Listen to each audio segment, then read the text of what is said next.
Hey there everybody, welcome to Bugs Tech Made Simple. Today I'm going to be showing you how to install Python and Pycharm on your Windows machine. So we can go ahead and start. What we can do first is simply open our browser and type Python. I'm using DuckDuckGo here, so you can search Python, just Python, and then you will find a website which will lead you to python.org. So we can quickly navigate to the downloads. There we can see this Python 3.10.6, and then we can click on download, and then it will start downloading. As you can see, python.exe. So I will cancel it because I've already downloaded it in my machine. So after downloading this Python, we can open another tab and quickly type Pycharm.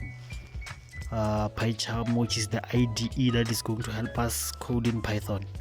So here is Python. It led us to jetbrains.com. Then we go to jetbrains.com, we install Pycharm. So there it is, it's going to JetBrains. There you can see there's a download button there. You can click on the download button, and it will lead you to the setups. There's Windows, Mac, and Linux. So obviously I'm on Windows machine. I'm going to download Windows setup. There's professional and community. Professional, you pay for it. Community is free. So I'm going to download the community one, and then there you can see it's downloading. But I'm also still going to cancel it because already I have it. I've downloaded them. So I can quickly navigate to where I downloaded Pycharm and my Python. There you can see Pycharm, community, and Python.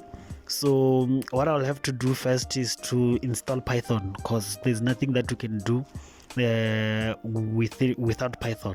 So already I've installed it. There you can see it's asking me to modify, repair, or uninstall.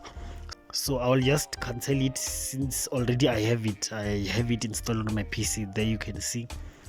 We can just go to search and search Python. There you can see Python 3.10, and then we can start installing Pycharm. We just navigate to it and go double click it, and then it will do the things of loading, and you will install it. So there you can see it's saying please wait, what.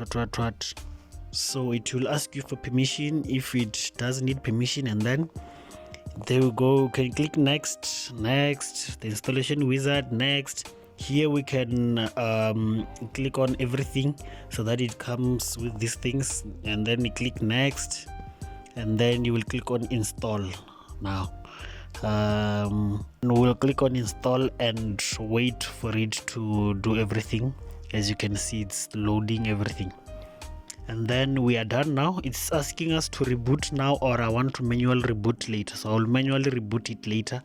Let me finish and just open it a little.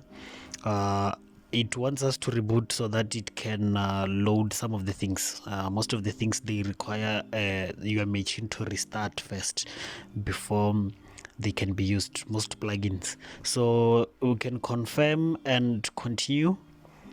And then you can send or not send here. It's up to you. I'll click on don't send. So there we go, everybody. Thanks for tuning in to my session. Do not forget to subscribe, like, comment, and share. Thank you.